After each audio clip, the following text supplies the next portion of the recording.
Ako'y magmunggo ngayon, mga guys. Ito ang sahog ko, munggo, chicharon, at hibi. Yummy! With malunggay. Hindi dahon sa ampalaya. Malunggay lang, kahit masustansya. Ayan na guys, nilagay na mga ricado. Lahat, pati hibi. Ang sarap na. Ilagay ko na guys akong munggo, pero kanina ko pa nilalaga yan para malambot. Tapos mga ricado, dito naman sa munggo. Siyempre, malalaki kaya pag-aral nyo, diplomado. Katulad sa niluluto mong munggo. Ang sarap. Wala. Sige, isabaw ang sabaw sa nilagang baboy na ito. Wow, sarap. Pagkulo, chicharon, birada na. Pagkulo at plus chicharon with dahon ng malunggay na masustansya. Birada na. Ayun na guys, ilagay na chicharon na masarap. Sarap niyan. Humok na siya. Oo, pagkulo niyan, humok na. Malambot na dahil ang aming kusinera ay 2 diploma natatanggap sa kanyang pag-eskwela. Sige, haluin pa. Then guys, ilagay ko ng malunggay ko. Wow, sarap. Yan, okay na. Thank you. Anong gagawin mo, day? Magluto ka naman ng adobo. Adobong baboy. Masarap yan. Wow, binabad mo na. Mamaya pakuluan na yan.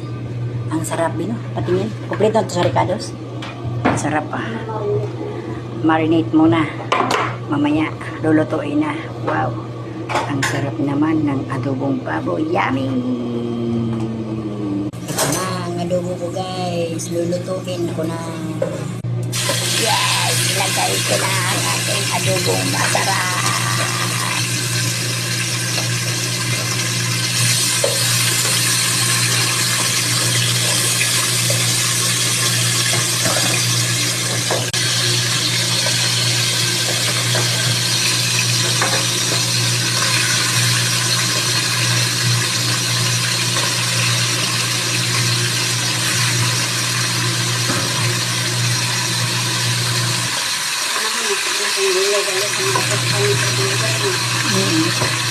Partner gulay.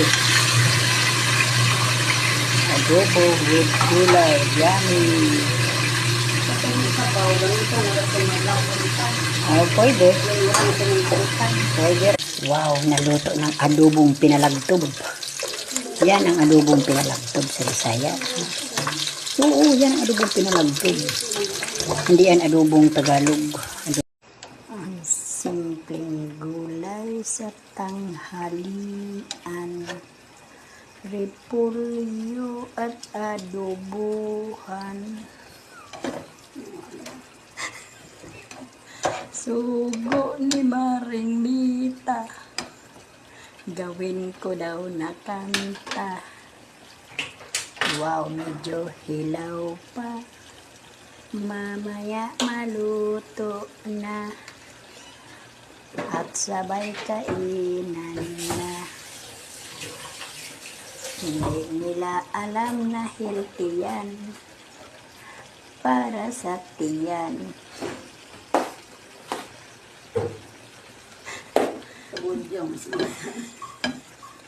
Makabuang yun pala. Paggutom na. Ang sarap. Mamaya malutong pa. Ang galing sa aming kusinera. Walang iba kundi si Using yan. Yan na lang, may lain. Ismail kusinera. Ang galing kusinera namin, no? Galing na lang, may lain. Tuso na lang. Sarap na. Wow, kulong-kulo na. Tama na. Para malutong. Bye. Kain na na.